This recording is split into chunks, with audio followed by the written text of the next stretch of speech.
we live in a system that does not fundamentally value women unless we are, you know, working for something, or unless we are attractive or we have something to give or expend of ourselves. The way I feel about the violence happening right now, very exhausting, very, very scary. But I do kind of feel a personal responsibility, like you said, to try and like make a change. And I don't want, if men are listening to this, them to feel like the weight is all on them. You have a community around you of your fellow men that you can speak to, and it's difficult. Do you know what I mean? It's hard, especially when you are part of the problem. It can be easy to just turn a blind eye, or just feel like, you know, well, it's not my problem, or it wasn't me, why are you speaking to me about it?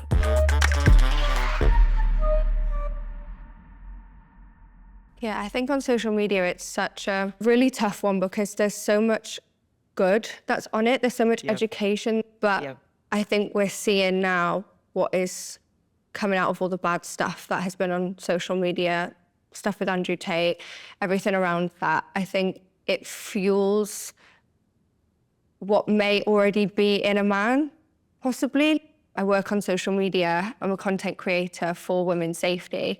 And I just see it so much. Even on my videos, I'll film something about safety or my experience or how women can keep themselves safe and things that men could be doing possibly to change it for us. And instantly I'll get a comment, something like, oh, why are we speaking about this? Are you still going on about this? It's not a problem. It's just wild that there's so many examples, but it's still not getting to some people. That's what I don't understand. I would say, I think misogyny has definitely become far more visible online. And I think, like you said, the internet can be a tool for great good or complete bad, like chaos. You know, we're all in control of how we use it, but we're all using it as individuals. So you start to see just how misogyny that you see in real life that might not be so like overt, you see it online, and this you see like, oh, this is actually what they're thinking. That's the mentality that fueled that behavior. So yeah, I think what's happening online is just, you've just had like kerosene thrown on this fire, and all of the behavior that we experience in real life, we see the manifestation of like those groups online, like you said, the Andrew Tates and whatnot. A lot of those men are dealing with things emotionally probably and having had bad experiences, but instead of maybe taking the time to examine, you know, their own behavior or the situation that they were in, they just find a very simple, low-level rhetoric by someone who really doesn't care about you. You know, they just want your clicks, they want your likes. It's profit over people now. So they listen to that and they feel empowered and validated by it, and they just run with it. You know, and then before you know it, you've got these massive red pill spaces, you've got the manosphere and all kinds of places. Like my little cousin was playing Roblox the other day and they were talking about Andrew Tate, and I was like, you're 7 years old. How did this get here? You know? And it spreads, and it's not just, you know, adults anymore, it's kids. I think back on the topic of like protecting men, you know, with this whole Diddy scandal going out, the comments are very telling. Like, oh, he makes good music. I'm sorry, like some of the comments should go out the window because people are defending the behavior. Even like a few years ago with Quavo and Saweetie, with the elevator thing, just like defending behavior again and again on social media. For me, that's very telling. Like seeing the comments is very sad, you know, to see as a woman. I think the headline though, from what you just said, is profit over people. Yeah. And for me, that goes back to the system. Like, the way in which misogyny operates, the way in which the patriarchy operates is all part of a system of oppression from my perspective. And when we view it in that way, that's when we can really wake up to what's happening. Because even when we see people standing by, quite often, you know, people who have done terrible things, often it's because it's profitable ultimately, and it profits to hate. And that's the sad kind of underlying factor in all of this, is that all of these things are because ultimately the world works in this way because it makes some people money, and it's not very profitable for it to change. That's the sad truth of it. And it just angers me that we can't make progress because that's the way that the system is. We sit in a capitalist society, and as long as someone's able to profit, shrug shoulders. You just said about like Quavo and things like that. I've seen so many videos of people defending Chris Brown.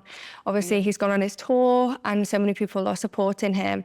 And the BBC did a video of interviewing people who were queuing up for it. And a lot of the women were saying like, oh, it was ages ago. Are we still going on about that? And I couldn't believe it. And I think I see this a lot on social media as well, like the internalized misogyny that women don't even realize that is instilled in them.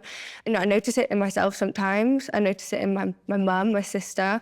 But I think it's just about awareness as well. Like it's still education for us. We've been taught our whole lives that we have to fit into a mold, and we still have to unlearn that. And I think that's okay, but as long as you're aware of it. And it's really sad to see that some people don't want to be a part of that, or they're just not aware and they're not educated by it. Violence against women and girls is factually on the rise. It is declared a national emergency now. How does that make you feel? It makes me feel unsafe. Like, what Henry was talking about earlier about football. I don't watch football, but when like England lost or something, that's when domestic violence against women went skyrocketed. And I don't know why. Men feel like they have to express their anger, and they feel they have to, you know, dominate their behaviour over something that they perceive weaker, and in their mind, women is weaker. I'm a trustee for white women, and that looking at educating male violence against women and girls. So being a role model for men and saying this type of behaviour can't stand up, so they can talk to their male friends and say this kind of behaviour doesn't work. I've heard from many women it's one of the most worst experiences to attend a male football game because of how many men are there. And I've seen it myself, all the whistling, all the chasing up, and I think it's just some of the most vile behaviour. And when I volunteered for the Women's World Cup back in Australia, the atmosphere was very much more family-friendly because it was predominantly women that were going. And it was just black and white contrast on behaviour. And you can really see that the problem is in those big male society codes. And I think that's why, you know, especially amongst men, we should be talking to our male friends and saying, when you see this, it's not funny. It really might, you think it might be banter, which is another thing, especially amongst young men. It's oh, it's just banter, don't be silly. But it cultivates and it builds up over time to become your perception. And that's when you start to normalize it. That's when you start turning a blind eye to it. And you don't realize the effect that it has on the women around you. I think violence against women and girls being declared a national emergency, it's not surprising. I'm not shocked by it, but I think it's just gone too far. It makes me feel completely exhausted, because even things that have happened to me and experiences that I've shared, I've still got men in my life that think sexist jokes are okay, or the objectification of women is funny. And I'm like, you've seen what things have done to me, like those experiences have done to me, and it's still not enough for you to change. So I just feel exhausted. And as well, I kind of feel a responsibility to teach the men in my life about that. Even my dad, like he's in his 60s, and I still have to say, like, Dad, you can't say that. Or it makes me feel a certain way when you say that.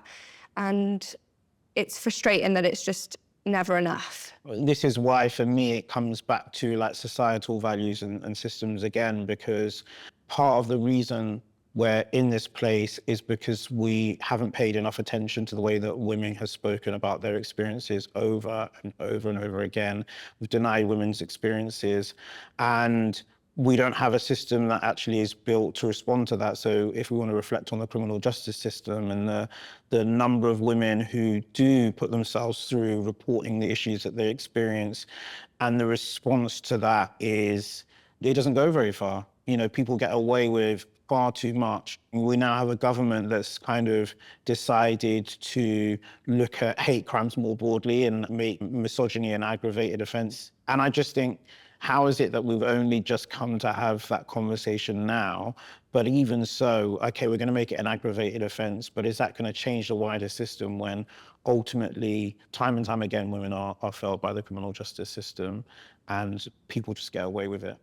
I think to sit here and rely on the system would be a waste of time, honestly, because the systems have been around for forever and they've been the same. And as much as there are movements and organisations that are doing the work to change and progress is being made, we do have to come back to looking at ourselves and each other on an individual basis. We live in a system that does not fundamentally value women unless we are, you know, working for something, or unless we are attractive or we have something to give or expend of ourselves. The way I feel about the violence happening right now, very exhausting, very, very scary. But I do kind of feel a personal responsibility, like you said, to try and like make a change. And I don't want, if men are listening to this, them to feel like the weight is all on them. You have a community around you of your fellow men that you can speak to. And it's difficult, do you know what I mean? It's hard, especially when you are part of the problem. It can be easy to just turn a blind eye or just feel like, you know, well, it's not my problem, or it wasn't me, why are you speaking to me about it? I do think, though, that men have a role in just unlearning this kind of defense thing where like, oh, it's not me, so therefore, and it's like, well, actually, no, but we all participate in the system. We all play a role in it. And so there are things I've had to unlearn. There are things I have to reflect on. There are moments where I think, oh, I should have said more. Right? And sometimes it's not necessarily that you're always perpetuating something. It might even be that you were a bystander in a moment when you shouldn't have. Like when people talk about men, I don't feel personally offended by that, because for me, I know that these things are perpetuated by men. And so it's better for me to just listen in that moment and try and understand than it is to just suddenly be like, well, it isn't me. Well, okay, it might not be you in this moment, but at some point in life, you've never been, like this thing is on a scale that means there's no way you haven't participated in some way, whether it's to perpetuate, bystand, whatever it is, you've been part of this, and just take the moment to like acknowledge that.